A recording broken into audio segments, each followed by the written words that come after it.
गांधी दर्शन एवं विचार प्रासंगिकता संपर्कित आलोचना चक्र और त्रिरंगा यात्रा।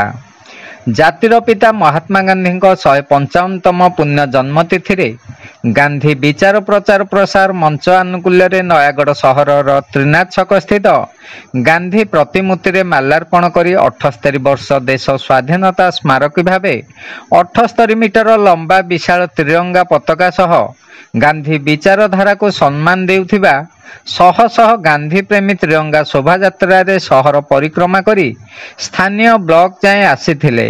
ब्लॉक सम्मेलन कक्ष मध्य गांधी दर्शन और विचार प्रासंगिकता संपर्कित तात्विक आलोचना चक्र आयोजन करी गांधी दर्शन प्रसंग रे समाज उपयोगी तथ्य को लोकाभिमुखी करा जाई गांधीजी सत्य अहिंसा एवं सत्याग्रह प्रचार प्रसार करने पई एभली आलोचना चक्र आवश्यकता उपरे मंच आवाहक वरिष्ठ आईनजीवी रंजित दास मत रखिथिले।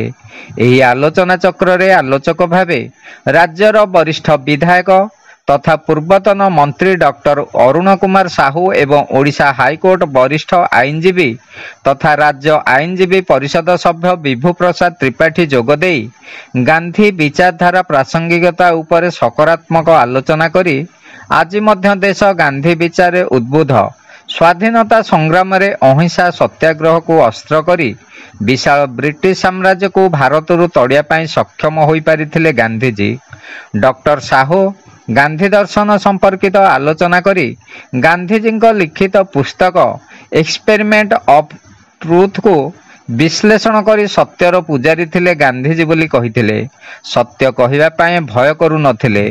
स्वाधीनता संग्राम बेले गांधी सारा देश रे प्राय 80,000 किलोमीटर पादरे चाली चाली सत्य अहिंसा बार्ता प्रचार करिथिबा उल्लेख करिथिले।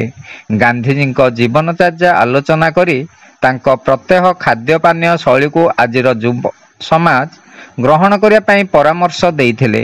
विशिष्ट समाजसेवी प्रमोद पट्टनायक अध्यक्षतार आयोजित यह आलोचना चक्र रे जिला परिषद अध्यक्ष इंजीनियर देवाशीष पट्टनायक वरिष्ठ कम्युनिस्ट नेता नाट्यकार विश्वनाथ महापात्र एवं प्राध्यापक अशोक नायक प्रमुख गांधी दर्शन एवं विचार आवश्यकता भारत वर्ष पई थिला रहिछि एवं रहिथिबो बोली मत रखिथिले।